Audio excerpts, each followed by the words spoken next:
Good evening, good afternoon, regardless of where you are. It's time for us to study Spiritism. We have our dear friend this with us, Marcio Lasaro, and he's going to talk about a very interesting topic. Hi, Marcio. How are you? Hi, I'm good. How about you? Very good, thank you. Thank you for presenting such an interesting topic. We always have something to talk about when it comes to Jesus and Spiritism, and then of course Jesus and Spiritism combined. Um, So, just as a reminder, our U.S. Spiritist Federation, we provide these lectures to you all every Saturday.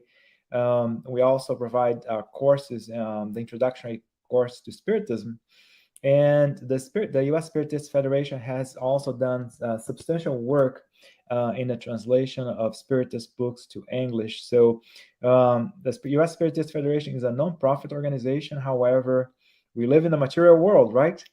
Like Madonna used to say, I'm a material girl and who lives in the material world. The same way, even if you're a non-profit, you still have uh, some financial obligations. So we have here a QR code, and if you want to help the U.S. Spiritist Federation with its mission, feel free to scan the code and to help us financial. Again, U.S. Spiritist Federation is non-profit, and everything, all the resources are used in the dissemination of Spiritism. So much for that. Now that we got that out of the way, so let's talk a little bit about Marcio. So, Marcio, you've been studying Spiritism for more than 20 years. That's quite impressive. And you've been in the board member of the Allan Kardec Spiritist Center in Danbury, Connecticut since hmm 2012.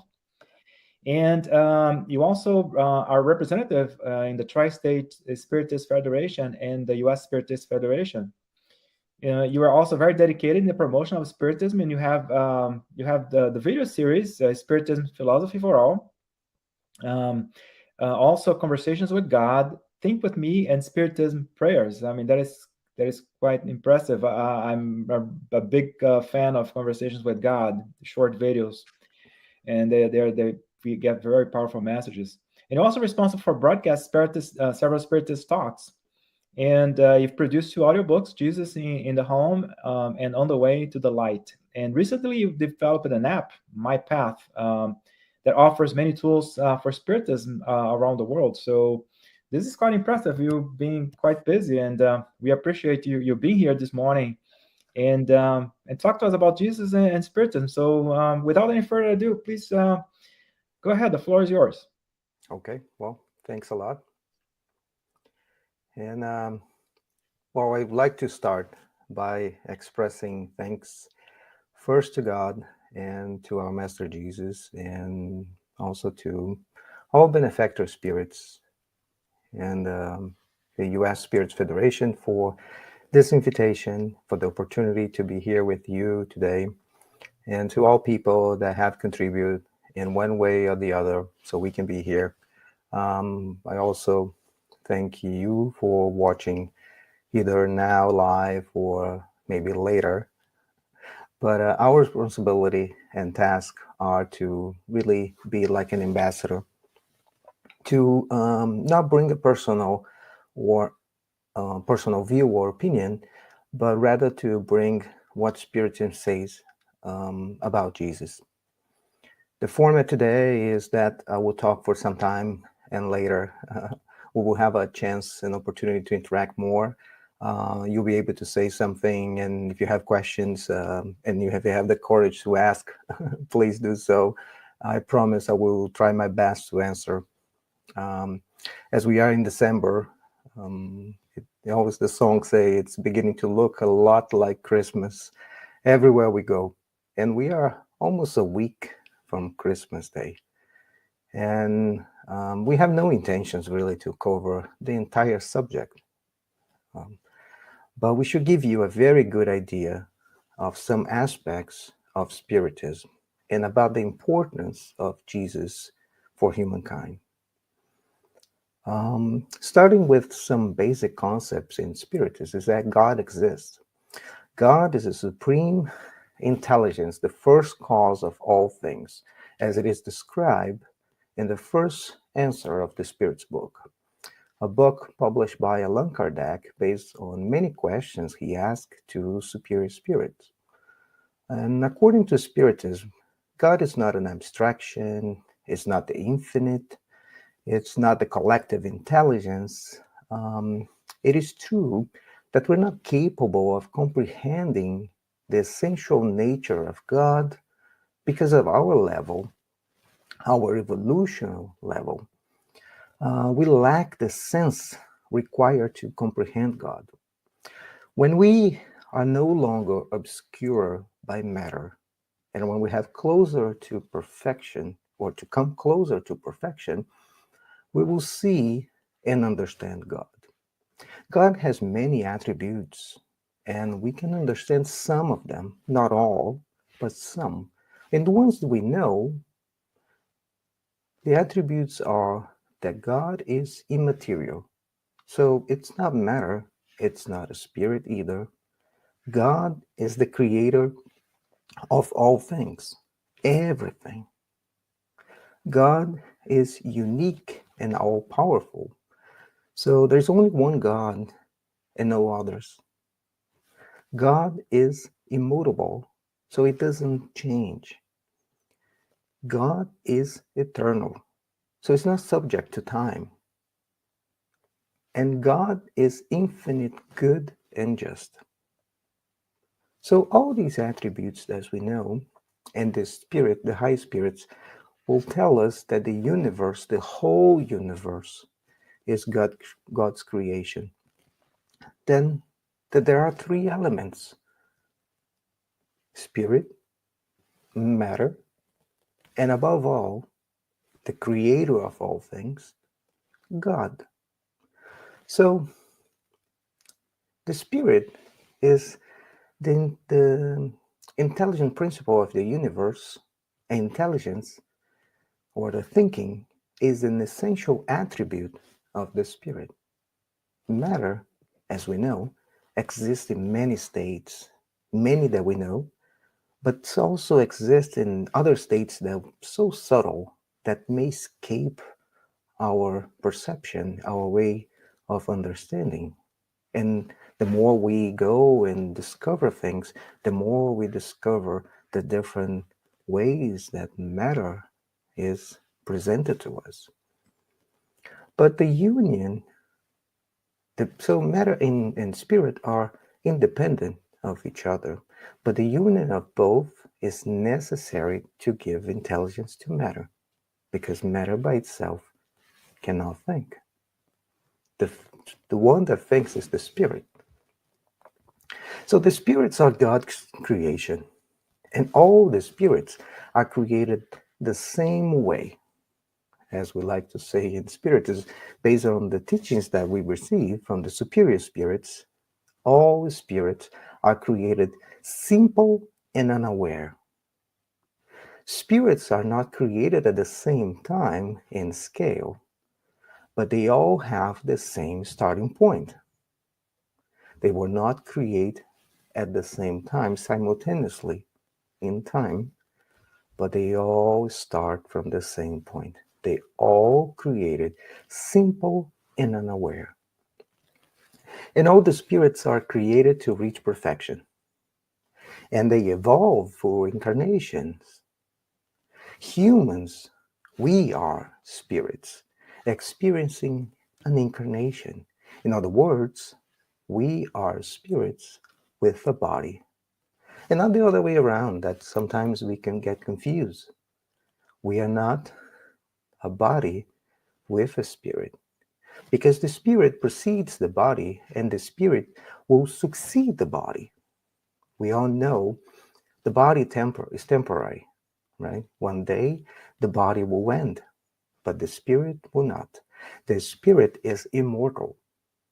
Immortal is different than eternal. Immortal means it does not die. Eternal means it always exists. God is immortal. I'm sorry, God is eternal. Spirits are immortal. In the evolution process, spirits need to gain knowledge and morality. Like the two wings the birds use to fly high. In the process, when this process is done, is by basically helping oneself and helping others, by love and improving yourself, and by love and helping your neighbor, other spirits. And once they reach the sublime state of purity through evolution, they are fully committed to guide other spirits to reach perfection. The so called angels were not created as angels. The superior spirits were not created special. They were all created the same way, simple and unaware. And by evolving, learning, making good choices, helping others, they have reached this level of evolution. The concept that Spiritism brings to us does not take any credit from them. It's quite the opposite. It gives them credit for all the work, all the good choices that they have made in their evolution.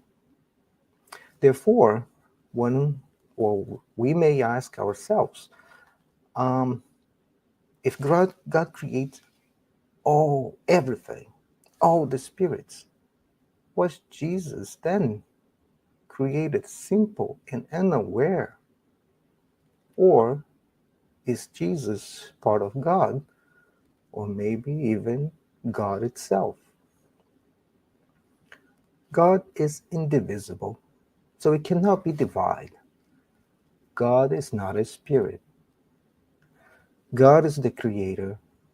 In other words, God is the Father, as Jesus referred many, many times in a book called On the Way to the Light, written by the Spirit Emmanuel, channeled by Francisco Cândido Xavier, or in good Portuguese, Chico Xavier. Emmanuel writes that Jesus is a pure spirit that was chosen by God around 4.5 billion years ago to coordinate the creation of our planet Earth. So, Jesus was or has reached perfection more than 4.5 billion years ago. And he was chosen by God to be the guide of all spirits experiencing incarnation on earth. So Jesus is with us in guiding humankind on this planet not since around 2000 years ago, but at least 4.5 billion years ago. That's a lot of time, right? Since the beginning, Jesus had been taking care of us by coordinating the details of this beautiful planet. Everywhere we look, we see how beautiful it is, how perfect this planet is. Later, by sending his missionaries, prophets, messengers to help us and think about the gospel was foreseen. When we study, we can see that the gospel was foreseen thousands of years before the coming of Jesus, indicating that they're all connected and that Jesus inspired prophets in their accomplishments, which have navigated time and have stimulated the admiration and respect of us all. So, when the time came, Jesus comes to fulfill the prophecies and teaches by words and by examples the divine love. Today, virtually all specialists and scholars, independent of religious affiliations, agree that Jesus existed, that about 2000 years ago, Jesus was born. The precise date, month, and year we do not know. It is very unlikely that Jesus was born in December 25th of year 1, as in our calendars. Jesus was born around 4 to 6 years before year one.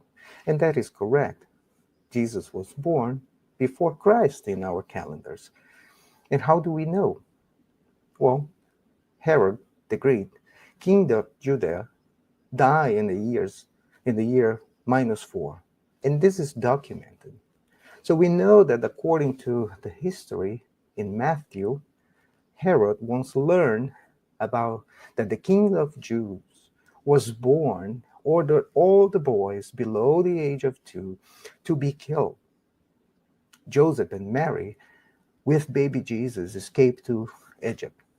So a simple math makes us into that Jesus at that time was below the age of 2 and therefore must be born around year -6 to -4. And when Jesus was with Mary, when Joseph and Mary were going to Bethlehem because of the census, when Jesus was about to be born, that was the reason why they were traveling is because the Romans ordered the census. And although Romans were not super good to people that they control, it would be very unlikely that the census will be ordered in the winter months. Also, Luke described that when Jesus was born, shepherds were watching their animals. So again, unlikely that this was in the winter months. But does it change anything? Does it really matter? Not at all. The spirits tell us that this time of the year is so special because people all around the globe are thinking about Jesus and the Christmas and the surrounding everything is different. The high spirits have easier access to inspire us to do better. We make it easier for all of us because the way we are thinking. In the book The Gospel According to Spiritism, the third book of the Spirit's codification, which is entirely dedicated to Jesus, Allan Kardec, the French educator who codifies Spiritism, indicate that regular events of the Jesus life, the miracles, the prophecies, or other points taken by religions on which they base their dogmas, they have been object of controversies. However, Jesus' moral teachings, the divine code that even people with no beliefs agree and recognize as sublime.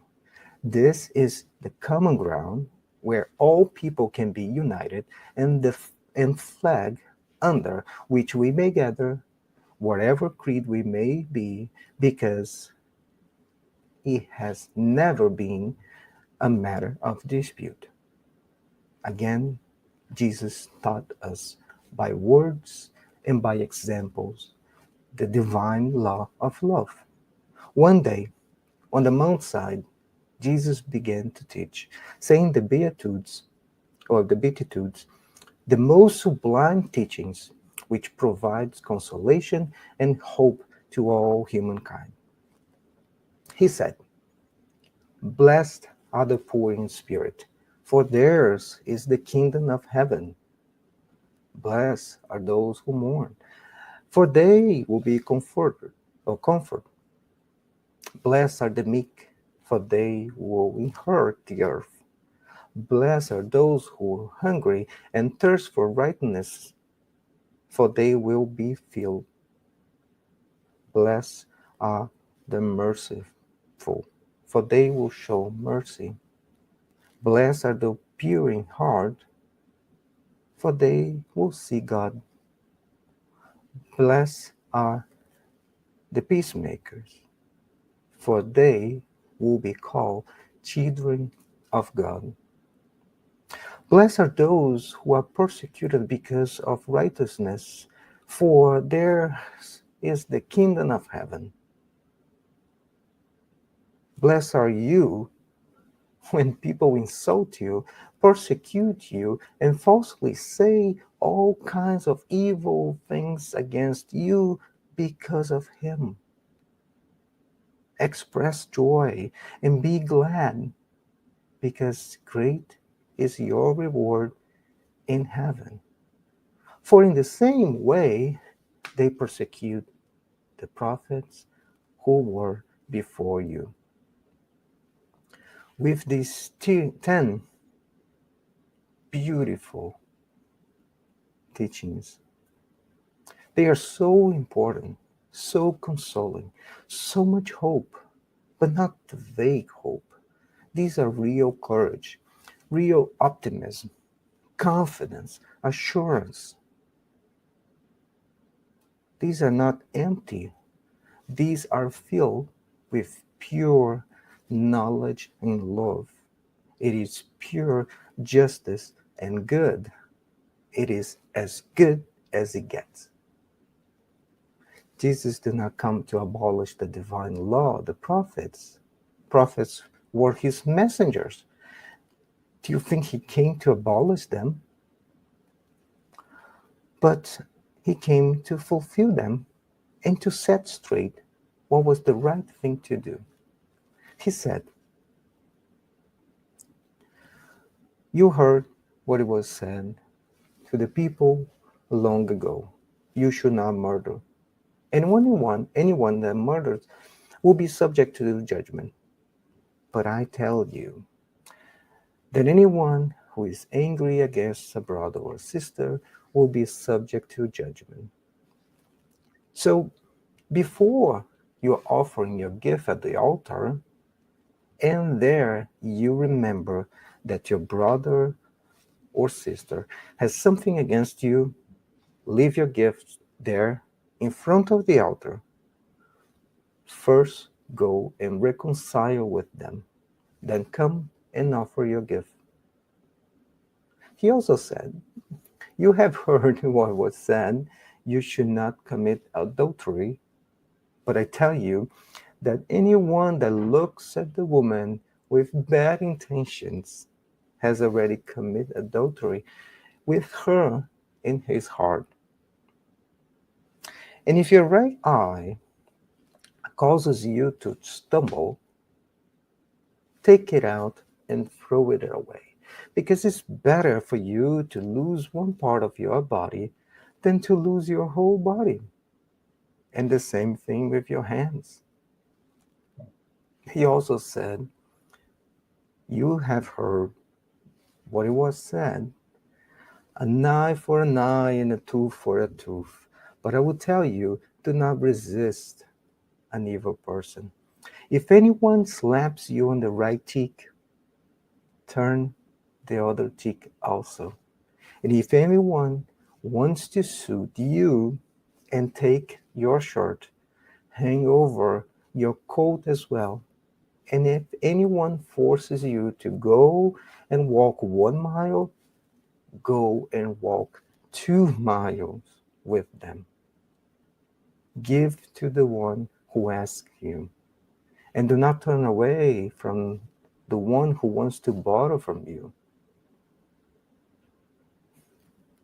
And he also said, "You have heard, love your neighbor and hate your enemy. But I tell you, love your enemies and pray for those who persecute you, that you may be children of a Father who is in heaven. He causes the sun to rise on the evil and the good, and sends the rain to the good and the bad. And if you love only those who love you, what reward would you get? Not even the tax collectors do that. And if you greet only your own people, what are you doing more than others? Be perfect as your Father is perfect." So these are so amazing, so incredible. Everyone sees as the highest moral standards. But someone could say, yes, it is highest moral teachings ever taught, and Yes, but these are words. It is easy to say. Yes, it is easy to say. It can be even simple to memorize, but hard to put in practice. But Jesus did not just teach us by words, He taught us by words and examples. And this is crucial. The Pharisees brought a woman who had been caught in adultery and put her in front of the crowd to Jesus and said, "Teacher, this woman was caught in adultery. In the law, Moses commands us to stone such a woman to death. What do you say?" They said this to test him so they could use something to charge against him later on. But Jesus then bent down and began to write on the ground with his finger, but they insist and persist in questioning him. So then he stood up and asked the question, "Let the person among you who is without sin be the first one to cast a stone at her." When they heard this, they went away one by one, beginning with the oldest one. And he was left alone with the woman standing there. Then he asked her, "My dear, where are those who accuse you? Hasn't anyone condemned you?" She replied, "No one, Master." And Jesus then told her, "I don't condemn you either. Go, and from now on, sin no more." So Jesus did not approve what she was doing. Not at all. By the way, the law of Moses said that the man and the woman caught in adultery should be stoned to death. But for some reason, there was only the woman that was brought before him. He did not approve the act. He did not say, "Go, it's all fine, it's okay." No, he said, "Go and sin no more." He also did not condemn those who put her, or put the woman, before him. He did not say anything to send them away in a bad way. He asked a question to their conscience. "Let the person among you who is without a sin be the first to cast a stone." When Jesus was arrested, Peter reached for his sword to protect his beloved master. He drew his sword and struck one of the servants of the highest priest, cutting his ear, defending Jesus. Jesus turned to Peter and said, "Put your sword back in its place. For all those who draw the sword will die by the sword. Don't you think I cannot call my Father, and he will put at my disposal more than 12 legions of angels?" He knew that it would happen to him. He even said it was happening that way to fulfill the prophecies. But Jesus did not want that kind of revolution based on blood. When Jesus was being crucified, after being betrayed, left alone, punished for no reason whatsoever, and under excruciating pain, he said, "Father, forgive them, for they do not know what they are doing." Of course, Jesus also did many other things. And as John wrote on his last words, and we suppose if every one of these things that Jesus did were written down, the word could not contain all the books that would be written. In the word, of such a polarization like today, like it was when Jesus was walking among us. Jesus would disappoint many, as he did at that time. Some expect him to condemn all sinners. Some others wanted him to lead a revolution and take back their land and expel all intruders, outsiders by force. He does all this. He condemns the sin, but not the sinner. He leads a revolution and expel all bad things that are inside us. The issue is not what comes in, but it is what goes out, because the mouth speaks what the heart is full of. Those who are well have no need of a physician. Those who are sick are the one that need a physician. Jesus did not came to call the righteous, but sinners. And as it was at that time, and it might be today, that many might be disappointed with him.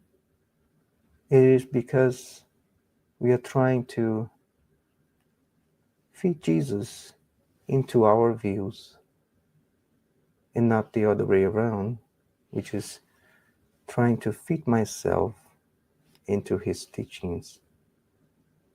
So, who is Jesus in Spiritism? What is Jesus important? The answer is very easy to remember.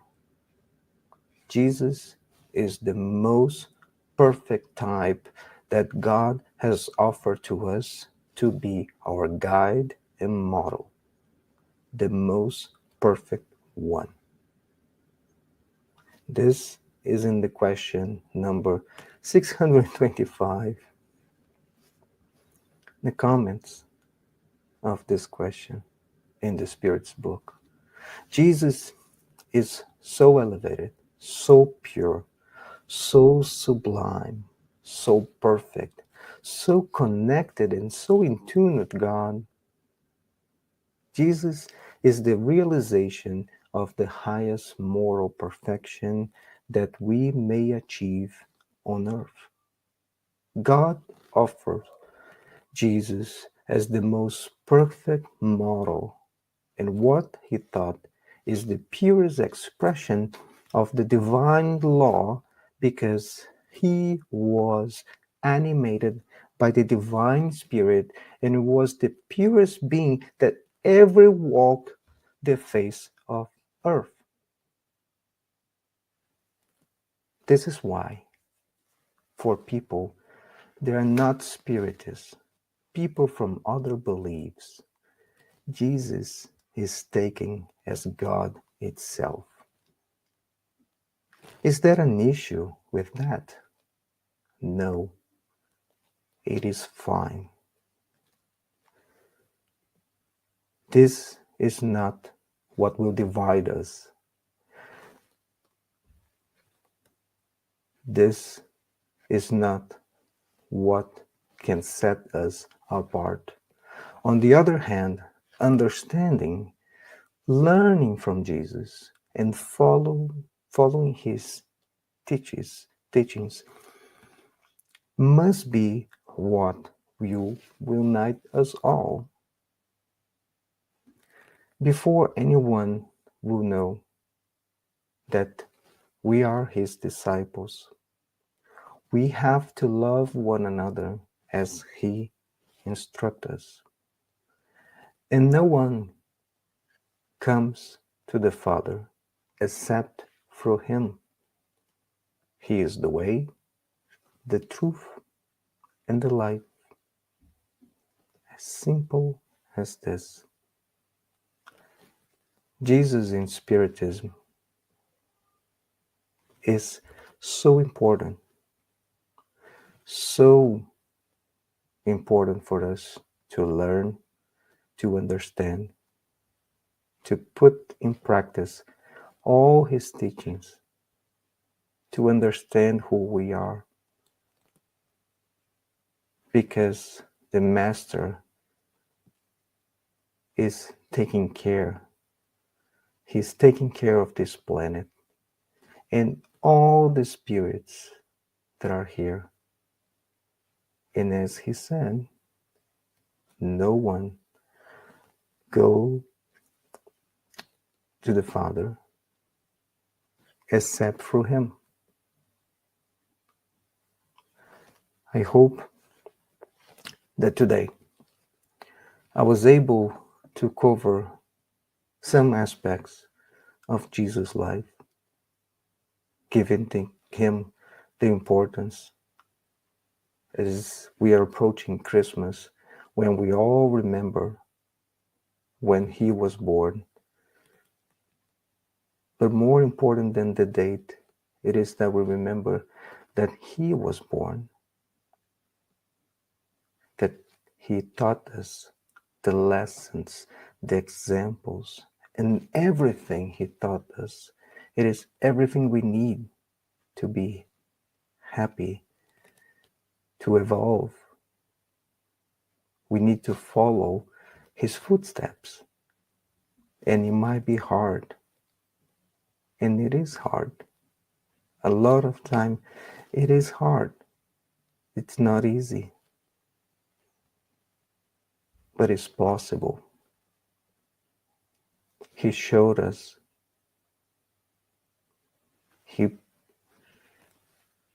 His whole life was guiding us, teaching us what to do. So I will stop here, and we will have a chance to interact a little bit more. And we may even, if we have some questions, we may even discuss and talk a little bit about Jesus and Spiritism, because otherwise it gets too excited. Yeah, well, we should be getting excited. I mean, this is a special time, and I like the way that you focused. You started focusing on the attributes of God. I really like that way you started your talk, and then you mentioned several aspects of Jesus' mission. So quite interesting points. Yeah, we do have a few questions here. So Okay. for some people, especially those that are new to Spiritism and come from other Christian religions, the concept of Jesus being like us and not God is difficult to accept. How Spiritism can help them get more comfortable with this idea? Basically, with the idea that, hey, Jesus is not God, that he's a spirit, like you mentioned, that was that evolved and reached that level. Yep. So, well, I think it's a as I said at some point, when we understand that all spirits were created simple and unaware, and if they have reached perfection, they weren't created like that. It is not that takes them any credit and it takes them anything away from them. It's actually the quite opposite. It gives them all the credit, right? Because it shows how it can be done, and it's incentive for all of us to be like them. They show exactly how it's done. And as I also said, it if somebody comes in and wants to focus on that, I think there are so many points for us to agree on that we can put aside someone that we may disagree at this point, and then focus on the things that we can agree. Jesus is so close, it's so in tune with God, that it gets confused with God itself. And that's okay. That should not sound to be something that sets us apart. We we we have many other things that we agree. many other things. And this is just one point that maybe later on we'll be able to comprehend better. But as Jesus was, I always like the one he was talking to Nicodemus, which was a high, really a scholar at that time, and Nicodemus was asking Jesus about the spirit, how a man can reach um, the, the the kingdom of God, and Jesus has a phrase, a sentence that say the wind blows where it wants to. You hear its sounds, but you don't know where it comes from or where it's going. There are many different things that we are not comprehending 100%. So let's focus on the things that we agree and we can comprehend. And it's for you. Do you want to take it as Jesus and God is the same? It's okay. We can focus on other things that we agree and set this apart a little bit. Once we have accumulated more knowledge, we then maybe go back to that point. No, good point, right? I mean, the whole idea of focusing on what we agree on, right, and not so much on what we disagree. We have more questions here for you. Mm-hmm. How can one celebrate Christmas with family, friends, and coworkers without losing sight of its true meaning, that is, the celebration of Jesus' birth and mission? Yeah, well, some other let's say philosophies or religions, they also celebrate some other important dates, and this might be your situation that you go in one place, and a lot of in professional setup, people trying to not bring too much of a religious subject into the conversation. So you will see that for some people they may say Merry Christmas, for some other ones they may say Happy Holidays. Hmm? And it might be some people that may not celebrate anything, but uh, but the spirit is the same. And it's as Kardec mentioned in the Gospel according to Spiritism.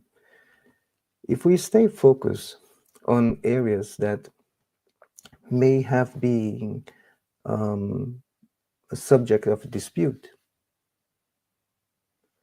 we will always be in that scenario. But if we stay focused on the moral teachings, then that there is no dispute, there is no questions. If one wants to celebrate with co-workers, with friends, and without losing really the sight that for me, for you, we are celebrating Jesus' birth. We may say it, we may keep his teachings and the spirit. And in every opportunity that we have, we may show it in our actions.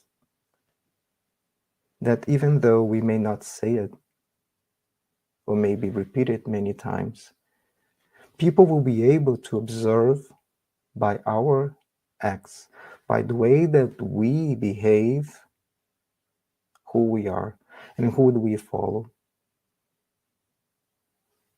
And time will come when his teachings will be equally distributed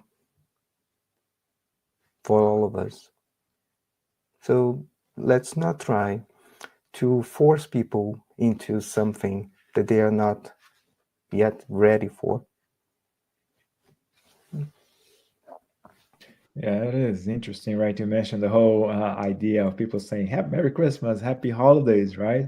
And Mm, like, actually, what truly matters is the spirit, and like you mentioned, whatever labels we have, what matters is actually is our actions, right? You can be from different religions with different beliefs and still be very Christian, meaning a true follower of Jesus. yeah, and one thing I would like to mention is that at the same time, we shouldn't go the other extreme, right? and start missing and losing all the reference to Jesus. So it's not that we're gonna make it everything into is it's just a celebration, it's a human kind celebration. No, we need to remember. And if we believe, if we know, and if we have Jesus as the most important one for our lives, we must know this and keep Christmas for celebrating that Jesus was born. So we may not force others to do what we want them to do or what we want for ourselves. But this should be clear to others who we are and who do we follow. Very good. Thank you. Thank you for that explanation. Can you explain Jesus' resurrection according to Spiritism? That is quite an interesting question. Yeah, that can be a whole talk by itself, right? The whole concept of resurrection, as originally, it was it's like a body coming back, right? Like and we know, I mean, back then we already know, but even nowadays we know this is against the law of nature law. We will know that the flesh will never come back as it was, especially for people that have passed away in many years. And the point for Jesus, if he would come back in resurrection as it was, as this concept is, that he would come back as flesh, right? His body as it was before, he would have to go someplace because his body was made of matter. And matter has to be organized and it has to go somewhere. In other words, if we then in Spiritism understand, as the spirits teach us, that what he saw that was not his physical fleshly body, everything makes sense. And we do not have to be then thinking about where did he go, how his body, his fleshly body, he was the fleshly body that he had, it was um, made for this planet. Now he sent it to heaven, and what it is. So we start creating, and we get very creative with a lot of theories and reasons to explain something based on the concept of this pure resurrection, because we are thinking, we are limited by thinking that when there is a resurrection, it was his fleshly body that really came back. And we know that this will be against a divine law. And why not? and it makes total sense that he doesn't need matter, not as we know his body. So if tomorrow some people find the remainings of his body, religions that take that as a dogma will have a hard time explaining, dealing with that. For Spiritism, nothing will change. Because again, we understand that resurrection wasn't his fleshly body. And again, we also take as the most important point, it's not the resurrection per se or he's ascended to heaven, but everything that he taught us. And interesting also the message, right? The true, I mean, regardless of how different doctrines or religions try to explain it, but the message that we live on, right? He gave us proof that the spirit lives on. That's yeah. So, one last question for you. Hmm. In a world with so much divisiveness, how can one foster unification while remaining faithful to one's ideas, beliefs, and values? Yeah, I think the answer, and it's not I'm trying to go around it, but I think the answer is right on the question.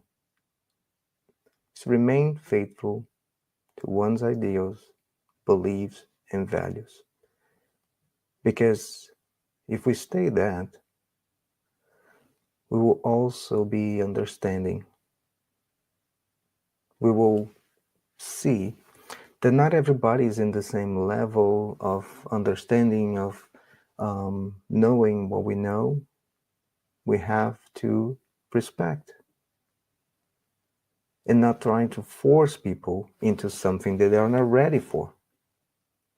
The world is all divided. We all know. We're experiencing this left, right, up, down, in, out. But at that time, when Jesus came to earth, the world wasn't that much different. Technology, in terms of technology, we are way ahead. But in terms of morality, not much so. At that time, the world was one way or the other way. And people were expecting a savior to come and do what they want them to do. They weren't ready to shape themselves into the savior. They were they wanted to shape the savior into their views. And that never happened. This would never happen. The same way today, if we want to shape Jesus and his teachings into our views, we will every time get it wrong. We will never succeed. Therefore, that's what when we say that for some people, if Jesus would come on earth again, the same way he did about 2,000 years ago, some people will get disappointed because he may not go and condemn the woman that was caught in adultery. The same way, he did not condemn the people that brought her before him. We need to change, not the other way around. Very nice. Um, and that was the last one. Any final comments? And again, if there are also any comments about the topic, and if there are any projects that you're currently working on that you'd like to mention. And after that, feel free to say the final prayer for us, please. Yeah, well, I may just emphasize again how happy I am and how honored I really I feel with this opportunity. And I want to congratulate you and everybody involved on these talks. I know how hard it can be to be every Saturday doing this, but it's a great material. It is a great opportunity to be broadcasting this, but also that this is available for many people. And a lot of times when we do this, we have really no idea how many hearts we can touch, how many times people they watch it, and how things can change their lives. And it might be a little sentence, a little thing that one person may say and make them think different, and that spark something in their mind. And a lot of times they might not even say anything, but we get to know this because sometimes they leave a comment on the video, and you said, you read this comment, and you say, so these people are not anonymous. these are real people. They are making this comment because it made the difference in their life. So this is so important when we do this and when we leave these videos here, because everyone can access. It's a material. It's really an important source of material. And we do have a lot of things, or bad things, or things that are not good. We have a lot of trash. We also need good materials, good videos, good talks, things that will bring knowledge, that will bring comfort to people. The life is hard. It's not easy. We all know how challenging it can be. From some people, they go through tribulations, and sometimes they're in the edge of losing their hope. They're really on the edge. And somehow, we all know how it happens, but let's say somehow they come across a video, something that they stop, watch it, and this gives them hope. It changes their life. So I am very, very honored to be a part of this, and I'm really, really very grateful for all the work that the U.S. Spirits Federation is doing for these years. Yeah, it is very nice. Actually, you made a very good point, right? There's so much negativity around us, Mm-hmm. right? So it's good to for the U.S. Spiritual Church to offer this little glimmer of hope. Um, just before you say the final prayer, I'd like to let everybody know that for the next 2 weeks, we're going to take a pause on our weekly lectures.